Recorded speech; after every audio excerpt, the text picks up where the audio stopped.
Halo, ketemu lagi bersama saya dan Ponco Nugroho dari bisnisagg.com. Video kali ini kita akan ngebahas tentang cara agar bisnis tidak bangkrut.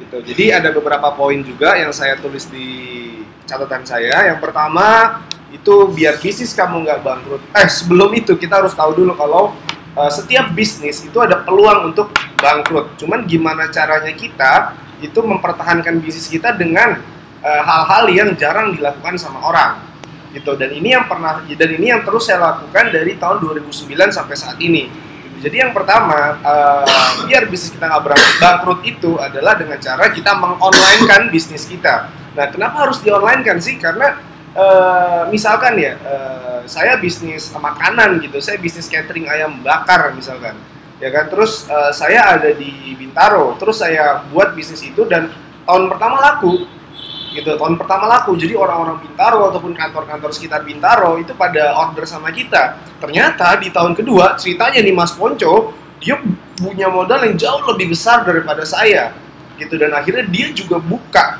gitu kan, ya kan, rasa mungkin nggak beda jauh gitu ya coy ya misalkan ya. Tapi kalau kita mengonlinekan bisnis kita, walaupun ada kompetitor yang lebih wah modalnya, itu nggak terlalu berpengaruh ya, karena misalkan orang cari catering saat ini, kalau saya lihat trennya ya, orang banyak yang cari catering di online, misalkan catering ayam di Bintaro, catering di Bintaro, catering ikan di Bintaro contohnya, dan kita yang ada di nomor 1 di Google misalkan gitu. Soalnya kalau di online itu bukan berapa besar modal yang kita keluarkan di awal, tapi seberapa tua website kita, seberapa banyak artikel dan konten-konten video yang ada di website kita gitu. Jadi dengan cara itu kamu bisa mempertahankan bisnis kamu, bahkan makin tahun visitor makin banyak, dan artikel makin banyak, yang pasti ranking kamu di Google itu pasti makin tinggi. Nah, sekarang kita tanya nih sama Mas Ponco yang bisnis kucing, kira-kira bisnis kucing itu kan bukan peternakan ya, Cok. Banyak peternakan yang ada di Jakarta ya, Cok. Yeah. Dan gimana triknya Ponco nih untuk mengonlinekan kucing ini biar ternyata makin hari visitor makin banyak, bukan malah makin sepi gitu. Gimana, Cok? Yang pertama kan bikin konten, contohnya itu kayak artikel-artikel yang punya informasi cukup ngebantu ya buat para pembacanya. Contohnya itu kayak yang rawat kucing, habis itu perawatan kucing, contohnya tuh kayak misalnya gimana buat kucing jadi sehat, gemuk.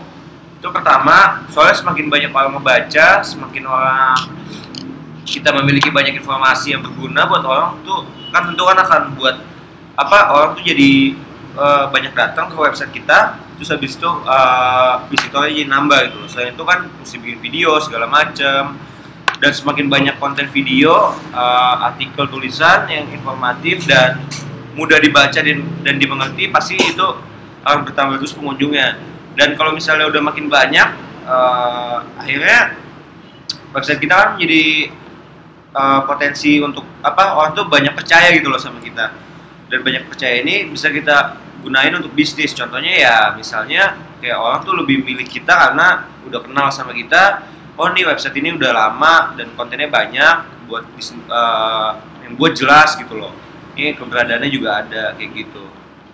Jadi kalau di online kan itu lebih ini ya coba, lebih banyakin artikel yang orang cari, tips-tips gitu lebih tepatnya gitu kan. Nah, terus kita berlanjut ke poin nomor 2 itu ternak uang. Nah, maksudnya apa nih ternak uang? Jadi ini istilahnya bagaimana caranya bisnis agar tidak bangkrut. Itu maksud saya itu bukan cuma satu bisnis. Yang saya lakuin di bisnis saya itu, misalkan saya bisnis ayam bakar tadi ya, terus saya punya profit sekian, terus saya sisihin misalkan 10-15% untuk bisnis yang baru gitu, untuk bisnis yang baru. Nah, misalkan jadi itu gini loh, saya belajar dari momen-momen bisnis gitu. Misalkan lagi lebaran, bisnis yang ini rame, terus bulan ini bisnis yang ini rame. Nah, jadi banyak orang yang berpikiran subsidi silang untuk bisnis itu nggak boleh gitu kan, dan banyak yang nggak melakukan itu. Tapi menurut saya kenapa nggak saya coba lakuin, karena jatuhnya itu investasi ya kan, daripada duit kita ditaruh di deposito aja misalkan, itu muternya kan segitu-gitu aja. Gimana kalau kita nemu bisnis baru yang emang menurut kita potensial, tapi ingat ya sebelumnya jangan memulai bisnis baru dengan ngasal gitu, tapi kita harus lihat dulu potensinya gimana, terus kalau di online kan dia kayak gimana, kompetitornya kayak gimana, terus keberadaan marketnya itu kayak gimana, lakunya tuh bulan apa aja. Nah, jadi yang penting itu, jadi saat kita menginvestasikan uang kita dari bisnis yang pertama ke bisnis yang kedua, kita juga harus tahu kira-kira bisnis kita yang pertama ini lakunya bulan apa, gitu Cok. Misalkan lakunya bulan September Oktober gitu Cok. Contoh ya, yang paling ramai di situ. Ya kita jangan buka bisnis yang lakunya bulan September Oktober juga. Kita harus buka yang lakunya di nutupin yang lainnya. Bulan yang lain gitu. Jadi saat yang bisnis yang ini lagi sepi, yang ini ramai bisa nutupin bisnis yang ini. Gitu. Dengan kayak gitu uang kamu makin nambah, kamu bisa berinvestasi ke bisnis 3, 4, 5. Gitu. Itu yang ngebuat kamu cepat settle di bisnis. Gitu. Nah, kalau soal ternak uang ini, kebetulan Mas Monjo juga ngelakuin hal yang sama ke kucing. Gitu loh. Jadi bukan cuma hanya kalau di kucing ini jatuhnya apa ya, Cok? Mungkin bukan ke bisnis yang lain, tapi ke kucing jenis yang lain. Iya. Gitu. Nah, itu gimana, Cok? Ke kucing jenis yang lain. Soalnya jadi maksudnya gini loh. Jadi kan dalam bisnis itu kita bisa bisnisin apa aja. Salah satunya kan kucing nih. Kucing itu jenisnya banyak. Ada yang pesek, ada yang mancung gitu kan. Kayak Persia atau kucing siam, bulu panjang, bulu pendek. Nggak semua orang tuh suka kucing bulu panjang gitu loh. Jadi kalau misalnya udah ada profit dari kucing yang jenisnya bulunya panjang, kayak kucing Persia, terus kita ngembangin lagi buat ke kucing yang bulunya pendek. Soalnya nggak semua orang itu menyukai yang bulunya panjang gitu loh. Jadi kan itu udah bikin suatu yang baru lagi gitu loh, produk yang baru lagi yang kita pasarin. Itu simpelnya kayak gitu contohnya. Oh, jadi maksudnya gini ya, buat yang nonton, maksud ternak uang ini kita bukan hanya berekspansi ke bisnis yang lain gitu, tapi kita fokus ke market yang baru, maksudnya gitu kan. Jadi kalau misalkan dari pertama kucing bulu pendek itu punya market tersendiri, Cok. Iya. Ya kan, ternyata kucing bulu panjang punya market sendiri, dan yang harus dilihat kucing bulu pendek sama kucing bulu panjang itu trennya ada di bulan yang berbeda gitu. Nah, kalau itu udah riset dengan hasil yang kayak gitu, nah itu boleh dilakuin. Gitu. Tapi kalau belum jangan. Tapi kalau belum jangan dulu, fokus dulu sama yang satu atau cari bisnis yang lain untuk kamu optimasi gitu. Terus yang ketiga itu cari sosok. Nah ini nggak usah jauh-jauh, kita berdua aja Cok. Iya. Gitu kan, kita berdua bisnis kucing. Saya nggak tahu tentang perkucingan gitu, boro-boro saya cuma pernah melihara kucing, udah, dan nggak tahu ilmunya kayak gimana. Gitu. Dan akhirnya saya ketemu dengan Mas Ponco, dan Ponco inilah yang dia tahu dari kucing dari SMP gitu kan. Jadi cari sosok, karena apa? Karena bisnis di tahun 2015 sekarang sampai ke depannya, menurut saya keberadaan satu sosok pun penting. Contohnya, saya melakukan juga bisnis kesehatan yang itu sebenarnya MLM, gitu. Tapi saya nggak jalanin MLM-nya, gitu. Dan biasanya kan produk MLM kan yang jual banyak ya Coy ya. Iya, banyak ya banget. Kan? Banyak yang jual kan. Dan banyak yang bilang bisnis MLM itu hanya sementara, paling setahun pertama kita rame gitu kan. Tapi saya mau ngebuktiin nih kalau saya yang jalanin bisnis itu akan jangka panjang.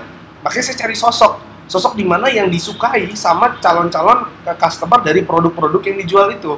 Gitu, harus cari sosok yang pas. Dengan kayak gitu kamu bisa mempertahankan bisnis kamu dan mengalahkan kompetitor yang lain. Gitu. Nah, kalau di kucing mencari sosoknya kan Ponco nih ya. Ya kan, dan emang nanti Ponco yang akan dikenal sebagai pebisnis kucing gitu, yang sebagai peternak kucing, penyayang kucing gitu. Jadi kalau soal cari sosok, ada tips lagi nggak Jo buat teman-teman yang nonton? Kalau buat nyari sosok, pertama sih kalau pengen buat bisnis ya, kamu mesti punya sosok tuh yang emang benar-benar nyukain bisnis itu, agar tuh hasilnya maksimal. Soalnya kan sosok itu sendiri bakal jadi ikon gitu loh, ikon dari bisnis yang dijalanin. Kayak misalnya gue nih kucing, dan karena gue emang hobi kucing, akhirnya gue di bisnis yang gue pegang ya di bidang kucing gitu loh. Soalnya yang gue emang ngerti banget, jadi bukan nggak bisa ngambil sembarang orang yang mesti gimana atau punya keahlian lebih, tapi dia nggak ngerti dengan bisnis itu semuanya nggak akan jadi maksimal gitu loh. Gimana, benar nggak Bung? Benar banget. Jadi harus cari orang yang passion di bidang itu ya, walaupun kita nggak tahu banyak tentang itu. Iya benar. Oke, poin yang selanjutnya itu perbanyak karyawan. Gitu. Ini yang saya lakuin juga di beberapa bisnis saya. Jadi bidang yang megang sosial media satu orang, bidang yang pegang pengiriman satu orang, ya kan? Kalau di kucing, bidang yang ngirim kucing satu, yang nerima kucing satu, gitu kan? Jadi kasih dia setiap satu karyawan, menurut saya itu paling banyak 2 job desk. Karena kalau lebih jadi Keteteran. nggak maksimal gitu coy. Dan di Kucing itu sekitar ada berapa karyawan coy? 3 ya, dan masing-masing kayak gimana itu coy? Kalau di Gucci sendiri yang pertama ada yang buat ngelawat kan. Ngelawat itu yang satu orang ngelawat itu buat jaga kucing di rumah, kerjaannya terus bersihin tempat sama bersihin kucing, mandiin kucing. Itu yang pertama. Terus yang kedua buat sosial media itu mencakup BBM, Line segala macam. Terus yang ketiga buat ngantar sama nerima kucing dan itu. Jadi semuanya tuh mesti dibagi-bagi supaya kerjanya maksimal. Coba misalnya dibayangin kalau satu orang handle semuanya, nanti di saat dia ngambil kucing atau ngirim kucing gitu kan, nanti kucing yang nggak dikasih makan, nggak ada yang dimandiin, nggak bersih. Jadi semuanya tuh mesti dibagi-bagi biar terorganisirnya bagus gitu loh. Dan kalau misalkan nanti yang nanya di BBM, di WhatsApp atau di Line makin banyak, rencana kita malah bulan depan kita pisahin nih coy antara yang SMS sama WhatsApp, terus yang BBM sama Line misalkan kita jadi 2 handphone gitu. Jadi biar kalau ada yang WhatsApp sama BBM bareng, yang ngebales bisa 2 orang. Kalau satu orang kan harus satu-satu, jadi lebih lama gitu kan. Jadi kita dapat ordernya juga jadi terhambat gitu. Bahkan takutnya dia pindah ke kompetitor gitu kan. Terus ada poin yang terakhir ini, jangan terburu-buru buka cabang. Nah, ini sebenarnya agak bentrok sama poin yang tadi ya kan. Ini di sini saya bilang jangan terburu-buru buat cabang. Maksudnya gini, ini terlebih khusus buat buat teman-teman yang buka restoran gitu kan. Jadi kalau kita punya satu restoran ataupun apalah gitu kan, kita buru-buru buka cabang, itu takutnya itu nanti modal kita malah habis ke situ. Padahal kita belum mengonline-kan, ya kan. Balik lagi ke poin nomor 1, kalau itu sudah di-online-kan boleh buka cabang. Bahkan contohnya di Kucing ini ya cok, kita buka cabang itu tanpa modal kita. Iya benar. Surabaya, Bogor gitu coy, 2 itu tanpa modal kita. Karena apa? Karena kalau kita online kan, orang yang di luar kota pun bisa ngelihat, dan kita di situ di website kita kasih portfolio kita juga, dan kita buka kemitraan juga, buka franchise juga. Jadi ya udah yang buka orang gitu, yang buka orang lain bukan kita. Kalau gitu kita udah nanting dulu sih coy. Orang lain beli sama kita, dia mau buka persis, kita tinggal minta royalti berapa persen per penjualan kucing misalkan ya gitu. Nah, ada tips lagi cok tentang jangan perbanyak buka cabang dulu sebelum di online kan? Dulu, iya benar banget. Kalau misalnya dengan cara online tuh lebih efektif. Soalnya kan modal kita kan nggak habis banyak gitu loh. Soalnya udah dialamin sendiri. Contohnya kayak tadi, apalagi tuh kemarin terakhir kita punya klien dari mana? Dari Bogor. Dia beli kucing sama kita 1 ekor ya, yang harga 6 juta. Dan kemudian habis itu dia bilang mau ternak, dan akhirnya dia kerja sama kucing ponco. Jadi setiap pembeli yang ngedirect atau yang ngarah di pengen ketemunya di Bogor atau nyari kucing di Bogor, langsung diarahin ke sana. Dan begitu pun ada penjualan atau ada hasil lainnya, contohnya ngawinin kucing atau penitipan, dan akhirnya si klien kita yang akhirnya jadi partner kita dari Bogor, cabang di Bogor, akhirnya kita dapat loyalty juga dari sana. Dan itu kan nguntungin banget, soalnya kita nggak keluar modal lebih segala macam, tapi kita udah kerja sama orang yang bisa menguntungkan kita juga gitu loh. Oh gitu. Nah, oke, jadi intinya dari kelima tips bisnis tadi itu bukan berarti menutup kemungkinan untuk bangkrut, tapi memperkecil kemungkinan untuk bangkrut. Karena saya pun menjalankan itu sama Mas Ponco gitu kan, dan alhamdulillah sampai detik ini malah makin maju ya coy dengan cara gitu ya. Karena jatuhnya ingat ya yang saya bilang tadi, banyak orang yang berpikiran subsidi silang dalam bisnis itu jangan. Cuman menurut saya kenapa nggak dilakuin, tapi dengan trik-trik yang saya bilang tadi gitu kan, dan juga syarat-syarat dan ketentuan berlaku lah gitu kan. Kita punya trik online, kita punya trik perbanyak karyawan dan lain-lain, itu yang akan menutup kemungkinan kita untuk bangkrut. Oke, terima kasih udah nonton, sampai ketemu di video bisnis AGG selanjutnya. Dadah.